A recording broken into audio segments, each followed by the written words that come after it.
Halo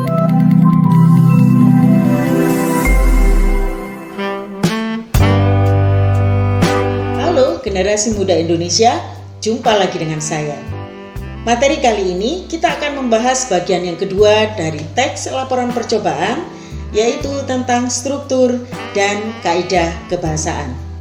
Apa saja struktur teks laporan percobaan dan bagaimana pula kaidah kebahasaan yang menjadi ciri khas teks laporan percobaan? Langsung saja kita akan bahas satu persatu. Struktur teks laporan percobaan. Struktur teks laporan percobaan ada 7, yaitu yang pertama judul, yang kedua pendahuluan. Pendahuluan berisi latar belakang, pengertian secara umum, rumusan masalah, dan tujuan. Yang ketiga teori atau tinjauan pustaka. Yang keempat metode. Di dalamnya berisi alat, bahan, serta langkah-langkah kerja. Yang kelima hasil dan pembahasan. Yang keenam simpulan. Dan yang ketujuh daftar pustaka serta lampiran. Baiklah, kita akan bahas satu persatu. Bagian yang pertama yaitu judul. Di dalam judul harus menyebutkan secara lengkap objek penelitian dan teori yang dipakai. Contohnya, percobaan rangkaian listrik seri dan paralel menggunakan baterai. Bagian yang kedua yaitu pendahuluan. Di dalam pendahuluan berisi latar belakang percobaan dan pengertian-pengertian dari objek atau subjek yang dibahas serta tujuan dilakukannya percobaan. Contohnya, dari percobaan tentang rangkaian listrik, maka latar belakang yang bisa kita tulis misalnya A. Menjelaskan kebutuhan listrik saat ini bagi manusia, dan juga menjelaskan manfaat listrik dalam kehidupan sehari-hari dan kondisi jika tidak ada listrik. Selain latar belakang, juga dibahas pengertian-pengertian secara umum. Dari judul tentang rangkaian listrik, menjelaskan kata kunci dalam percobaan. Rangkaian listrik adalah suatu kumpulan elemen atau komponen listrik yang saling dihubungkan dengan cara-cara tertentu dan paling sedikit mempunyai satu lintasan tertutup. Dalam rangkaian listrik terdapat 2 model, yaitu seri dan paralel. Keduanya akan penulis amati dalam percobaan ini. Dan yang ketiga, menjelaskan tujuan percobaan yang akan dilakukan saat ini. Misalnya, mengetahui pengertian rangkaian listrik secara seri dan paralel serta perbedaannya. Kedua, manfaat menggunakan rangkaian listrik secara seri dan paralel. Dan yang ketiga, menyusun rangkaian listrik baik secara seri maupun paralel. Bagian yang ketiga adalah tinjauan pustaka. Pada bagian ini menyebutkan rujukan, referensi, atau teori apa saja yang dipakai dalam percobaan. Berikut contohnya. Dari contoh tentang rangkaian listrik, kita bisa mengambil yang pertama, pengertian rangkaian listrik menurut beberapa ahli. Saya ambil satu contoh. Menurut Asran dalam bahan ajar rangkaian listrik, bagian 1 tahun 2014 menyebutkan rangkaian listrik adalah suatu kumpulan elemen atau komponen listrik yang saling dihubungkan dengan cara-cara tertentu dan paling sedikit mempunyai satu lintasan tertutup. Yang kedua, jenis rangkaian listrik. Kalian bisa melihat penjelasan berikut ini.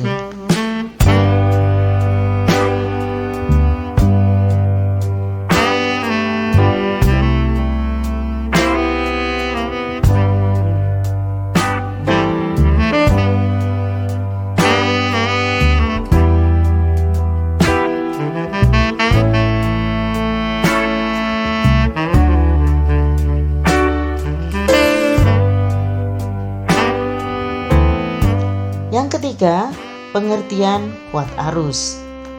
Kuat arus listrik atau arus listrik diartikan sebagai aliran muatan listrik melewati suatu konduktor dalam rentang waktu tertentu. Yang keempat, prinsip rangkaian seri dan paralel. Anak-anak, kalian bisa melihat penjelasan berikut ini.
Selanjutnya, struktur bagian keempat adalah metodologi. Metodologi menerangkan alat dan bahan, langkah kerja, serta metode yang digunakan dalam percobaan. Perhatikan contoh berikut ini.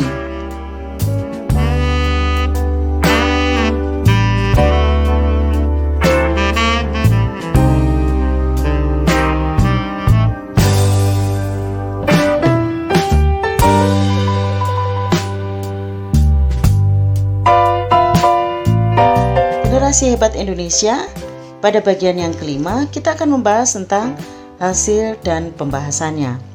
Bagian ini merinci hasil percobaan dan memberi informasi soal data yang diperoleh selama percobaan.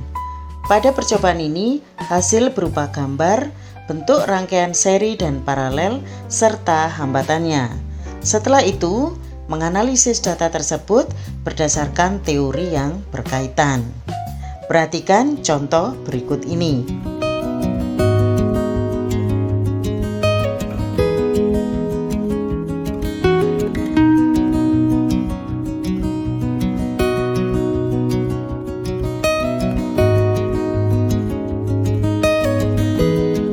Bagian yang keenam adalah simpulan.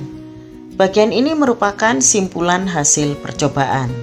Dan dalam bagian ini dapat juga diberi saran kepada pembaca bila dalam percobaan masih ada kekurangan dan dapat diperbaiki dalam percobaan lainnya. Contoh simpulan, seluruh lampu pada rangkaian listrik seri akan mati bila salah satu sambungan lampu terputus atau ada hambatan. Sedangkan pada rangkaian paralel, lampu lain tetap menyala meski salah satu sambungan lampu dilepaskan. Bagian yang ketujuh adalah daftar pustaka serta lampiran. Daftar pustaka menyebutkan buku atau sumber yang dipakai dalam melaksanakan percobaan. Sedangkan lampiran berisi bukti proses dan hasil percobaan. Generasi Muda Indonesia, selanjutnya kita akan membahas tentang kaidah kebahasaan teks laporan percobaan. Ciri-ciri kebahasaan pada teks laporan percobaan ada 9. Yaitu yang pertama, kata kerja relasional. Yang kedua, kata kerja aktif, baik transitif maupun intransitif. Yang ketiga, konjungsi atau kata sambung. Yang keempat, kata keilmuan atau teknis atau kita kenal dengan istilah. Yang kelima, sinonim dan antonim. Yang keenam, kata kerja dan kalimat perintah. Yang ketujuh, kata bilangan. Yang kedelapan, kata dan frasa benda. Dan yang kesembilan, kalimat kompleks atau majemuk. Baiklah, kita akan bahas satu persatu. Yang pertama, kata kerja relasional.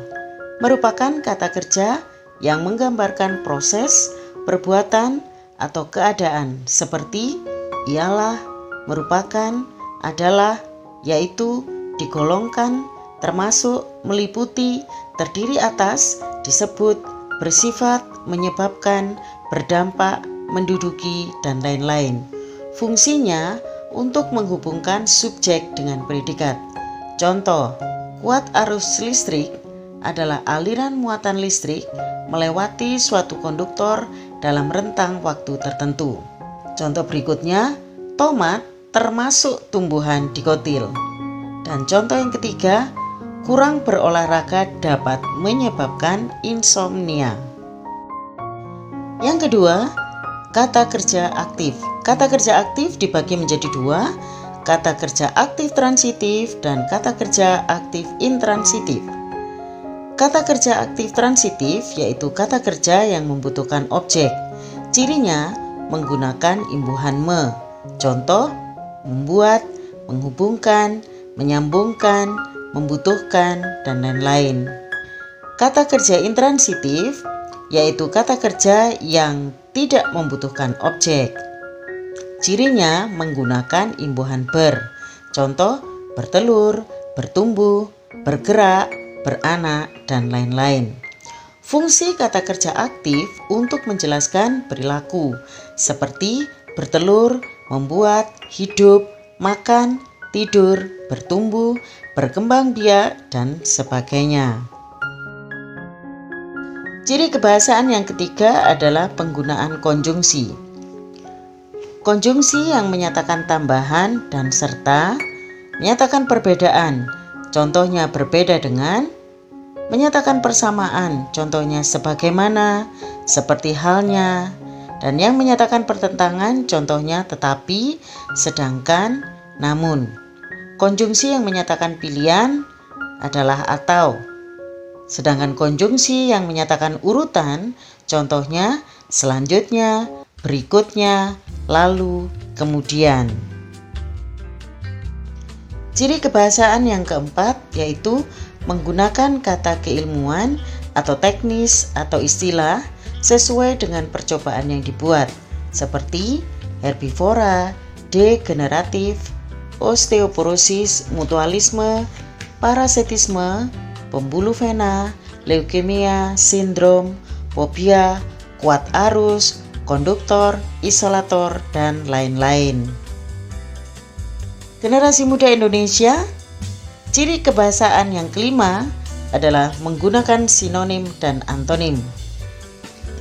Sinonim merupakan persamaan kata, sedangkan antonim merupakan lawan kata. Pada teks laporan percobaan, sinonim dan antonim biasanya terdapat pada bagian langkah-langkah percobaan. Contoh sinonim dan antonim, untuk dapat tumbuh dan berkembang, tanaman tidak hanya memerlukan faktor internal, melainkan juga faktor eksternal. Selanjutnya, yang keenam adalah menggunakan kata kerja dan kalimat perintah. Kata kerja perintah dan kalimat perintah ini pada umumnya dalam teks laporan percobaan terdapat pada langkah-langkah kerja. Contoh kata kerja perintah yaitu ambillah, potonglah, hubungkan, sambungkan, panaskan, dan lain-lain. Sedangkan contoh kalimat perintah, yang pertama, panaskan air berisi garam dengan suhu 100 derajat Celcius. Contoh lainnya, hubungkan kawat tembaga dalam kabel ke kutub positif baterai 1 dan ke kutub negatif pada baterai 3. Contoh yang ketiga, nyalakan semua lampu yang telah dihubungkan dengan kabel. Ciri kebahasaan yang ketujuh adalah menggunakan kata bilangan. Kata bilangan pada teks laporan percobaan menunjukkan jumlah bahan yang digunakan dalam percobaan. Contoh, 3 buah baterai, 5 sendok makan, 2 buah tabung reaksi, dan sebagainya. Ciri kebahasaan yang ke-8 adalah menggunakan kata dan frase benda. Kata benda atau nomina contohnya vitamin, baterai, kabel, listrik, tinta, dan lain-lain. Sedangkan frase benda contohnya kuat arus, jeruk nipis, tabung reaksi, reaksi kimia, dan lain-lain. Kaidah kebahasaan yang ke-9 dalam teks laporan percobaan adalah menggunakan kalimat kompleks atau majemuk. Kalimat majemuk yaitu kalimat yang terdiri atas 2 pola kalimat atau lebih. Contoh, tinta tidak terlihat juga bisa dibuat menggunakan reaksi kimia atau melihat cairan tertentu melalui sinar ultraviolet. Contoh yang lainnya, seluruh lampu pada rangkaian listrik seri akan mati bila salah satu sambungan lampu terputus atau ada hambatan. Generasi hebat Indonesia, kalian sudah paham bukan tentang struktur dan kaidah kebahasaan yang baru saja kita bahas bersama-sama. Sampai jumpa pada video selanjutnya. Jangan lupa tetap jaga kesehatan, gunakan masker, cuci tangan dengan sabun, dan jaga jarak. Sampai jumpa.